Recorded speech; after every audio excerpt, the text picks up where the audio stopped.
Something is brewing in terms of Starbucks. And what is brewing? The baristas of Starbucks are beginning to take action. 16, 17, 18, 19! Starbucks workers in upstate New York who voted to unionize for the first time in the face of strong opposition from management. The latest sign that unions may be making a comeback. I want to congratulate all of them. I got 3 of the leaders right here with me today. And Rachel, maybe we start with you. What's going on? It's just been a wild couple of months at my store and in my area, and now all over the country. It's a lot of happiness and joy and solidarity, but also, some setbacks with corporate and their union busting. But we are hopeful to come out stronger. Our ballots just got mailed out on the 31st, so everyone's really excited. They're sending pictures of themselves, putting it in the mailbox. They're so happy to be a part of this, and it's just been wild. Well, it sounds pretty wild. And a moment ago, when I asked the 3 of you who wants to begin, all 3 of you talked just a little bit about leadership. You didn't want to be the leader. You said we're all leaders. And I'm interested in that. I mean, this labor organizing is something that's been going on in this country since 1935. But this feels new. It feels young. It feels different. What do you have to say about it? I have a coworker at the Elmwood store whose name is also Michelle, and she always says union organizing is the ultimate group project. And I mean, going back, I'm a bit of a labor historian, going back to the IWW, one of their slogans that came from the fight on the docks in Everett, Washington, when, one of the union busters was like, who's the leader here? They said, we're all leaders. And I think that's never been more true than on this campaign. Well, here's the question I have. And maybe, Michelle, you can take this one. I'm very curious about how you are dealing with all the union busting tactics that Starbucks has been using. Starbucks, tries to portray itself as a socially responsible company, but it is now sort of revealing itself as a union buster and really interested more in profits than in anything else. So what are they trying to do, and how are you guys responding to it? I would say over here, everything, we are just remaining positive, looking at the bright side of everything that they've been throwing at us. We have managers currently in our store. We have 3 ASMs and 2 store managers, which is totally not normal. And at least one of them is there all day parts. We are not allowed to be left alone without them. They're watching us. They've hired almost double the amount of people that originally worked there when we filed. Leading up into that, we were getting text messages every other day from corporate saying, we want you to vote no. And we just responded to everything really positive. And I found that was, the best thing to do. When they send managers in their stores, are they there to intimidate? And how do they intimidate? Realistically, just their presence. Constantly being on you, the way that they place themselves in the lobby when they're working on their computers, to be able to see the whole floor. And for the most part, they do come in and be like, oh, we're here to support you. We just want to support you. It doesn't feel genuine, and they don't really offer anything to support except for the words of, I want to support you. But their presence there, a lot of the new people that they've hired definitely feel more intimidated by it. And so they've actually come to us and we're asking questions is this normal? Is this okay? And I think us remaining with that positive attitude is what's drawn them, right? You have positivity and you have that negative, here, and they're definitely drawn to us. And so it's backfired, but I think intimidation is probably the number one tactic there that they're going for using it. Now, Michelle, you're in Arizona, right? Yes. And Rachel and Jazz, you're in Buffalo, and you're all are experiencing the same kinds of corporate techniques, that is sending managers in and hiring additional people and barraging baristas with text messages saying don't join the union. Are you all experiencing this, Jazz? Absolutely. So my store was one of the first 3 in the country to file. We filed August 30th of 2021. And the next day, Rosanne Williams, the president of Starbucks North America, was in our store doing trash runs, having listening sessions, pulling partners off of the floor to, begin telling us to vote no. In her wake, she brought what they called on internal PowerPoint presentations the Buffalo SWAT team, which was at least 100 managers brought in to swarm our stores, like Michelle was talking about, make sure everybody was being watched and couldn't have conversations, just a real occupation. When we first launched in Buffalo, there really weren't people that didn't want to unionize. Almost overwhelming majorities everywhere. We were signing up people within days. We were signing people up on the espresso bar when we had no customers in the cafe.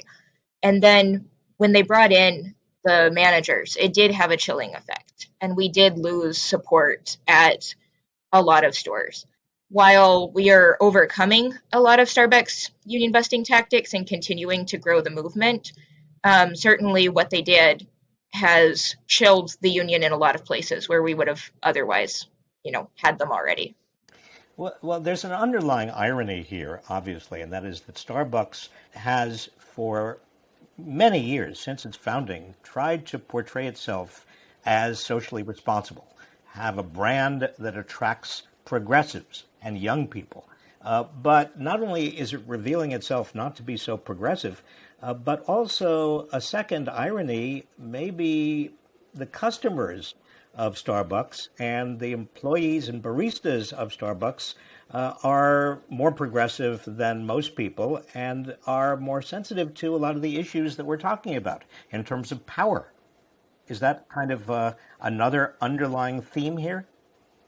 A lot of what we're really asking is for Starbucks to live up to what they say they believe, because they're for Black Lives Matter, they're for LGBTQ rights, they're for sustainability. The only movement they're against is the labor movement, and that doesn't make any sense. You can't be consistent with the values that Starbucks says they have and be anti-union.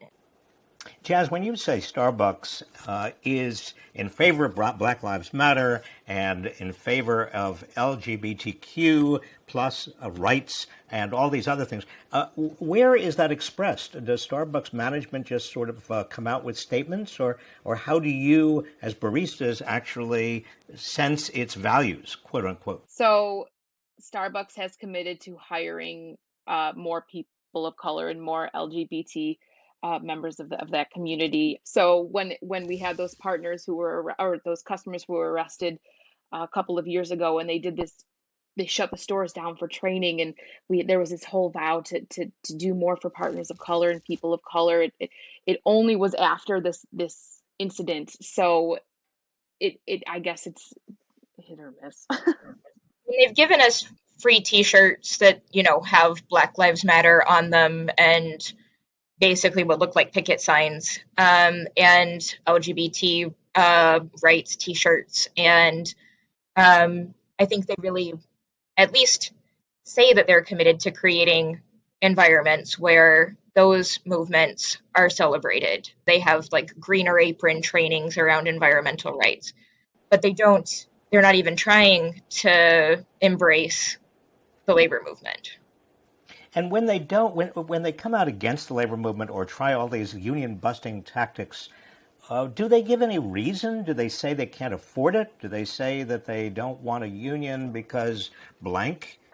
They love to say that the union will come into like the middle of our relationship between them and us, and that they don't want a third party involved. And so I can say at my anti-union meetings we've been going to with corporate, we ask them how our relationship is now and how it got here. And this isn't a third party, this is partners, for partners, and there's no answer. So that's their number one.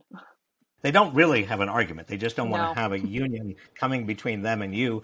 But the coming between them and you is a little bit of a silly argument because it's just one directional.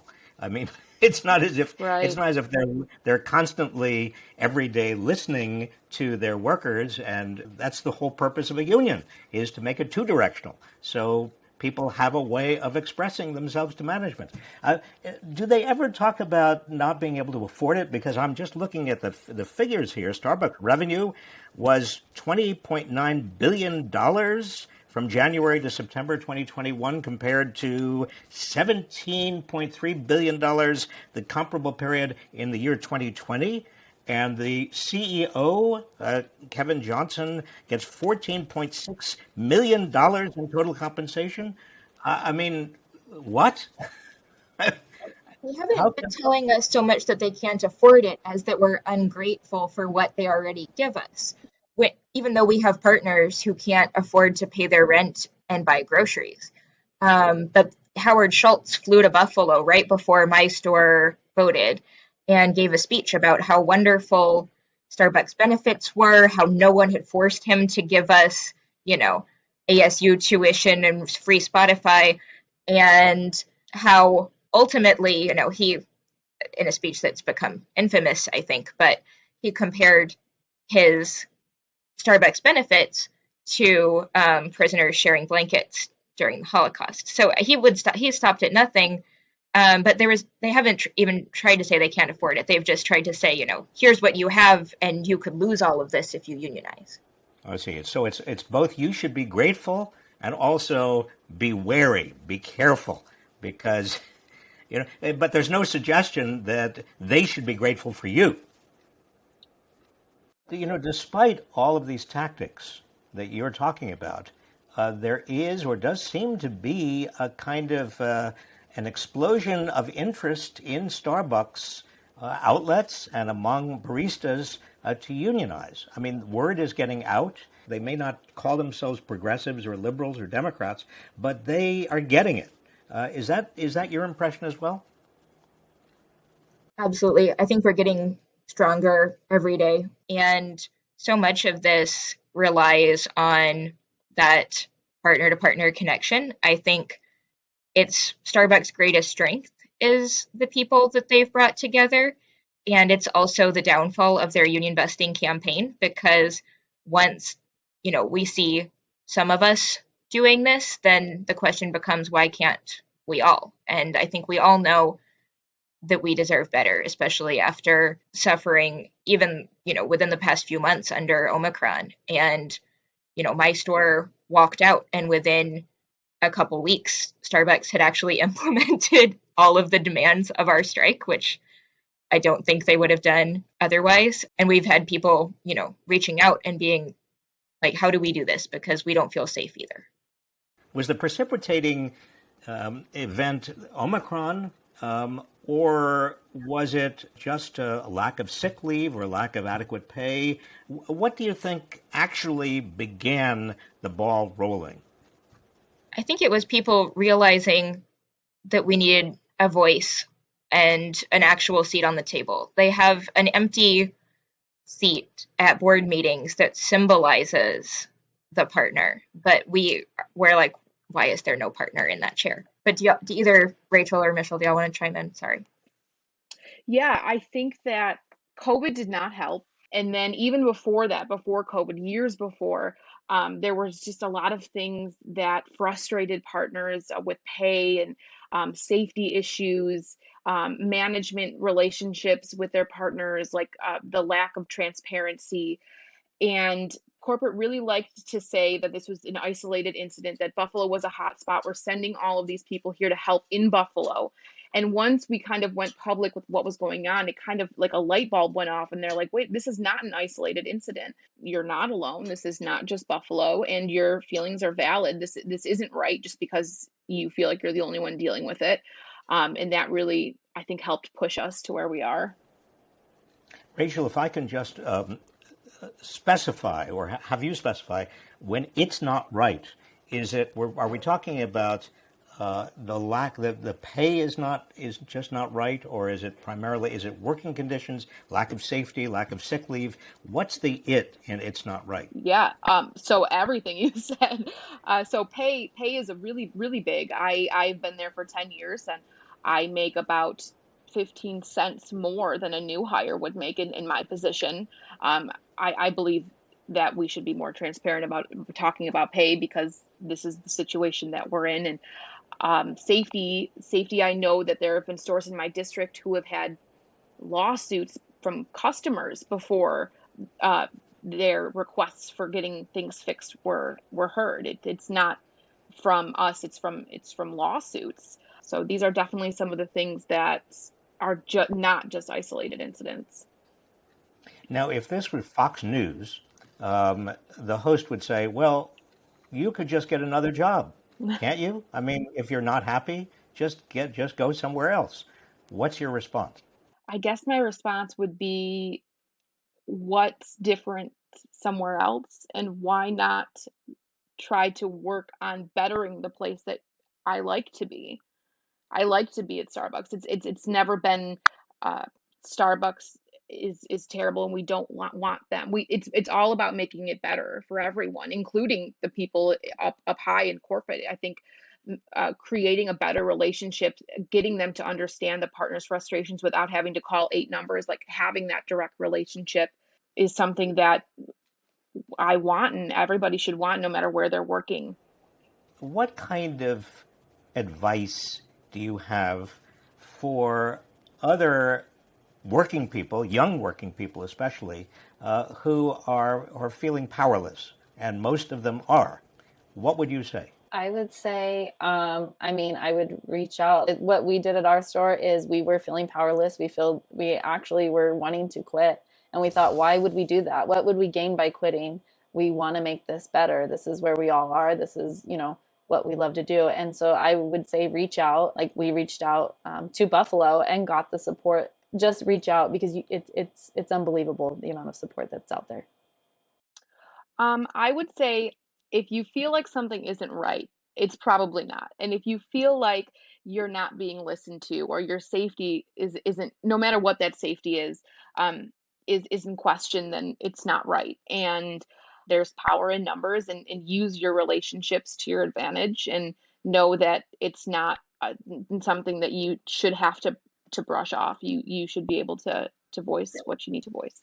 I mean, I think this is a perfect moment for organizing. We're in an industry that is very much treated as unorganizable and low wage and all of these things. And it's not that it's unorganizable, it's that it's hard to organize. But kind of like the fights in the 1900s that built this union of, immigrant seamstresses having general strikes to try to win the right to organize, I think we're seeing a similar mobilization and energy in this sector. And I think that this could be the start of really changing what it means to be a service worker and a food service worker. Is there anything that our particular audience who's watching this can do to support you guys and Starbucks baristas who are organizing across this country? We love when customers change their names to Union Strong, or come in and say, "Go Union, we support you." Like verbal support is really, really great. Whatever it takes, calling on corporate individually, calling on corporate in terms of demonstrations or mobilizations. But we really appreciate all the support that we've had so far and are continuing to get. So thank you. And with my last gulp of coffee here, you have started a wildfire. You're just not brewing anymore. A wildfire that affects and could affect not just Starbucks workers, but workers across America, taking inspiration from what you guys are accomplishing.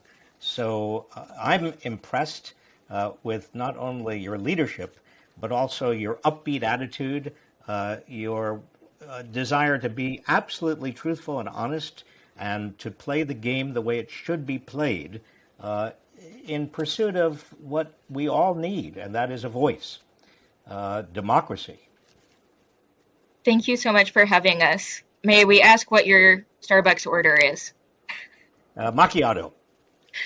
Perfect. All right. You take care. Thank you.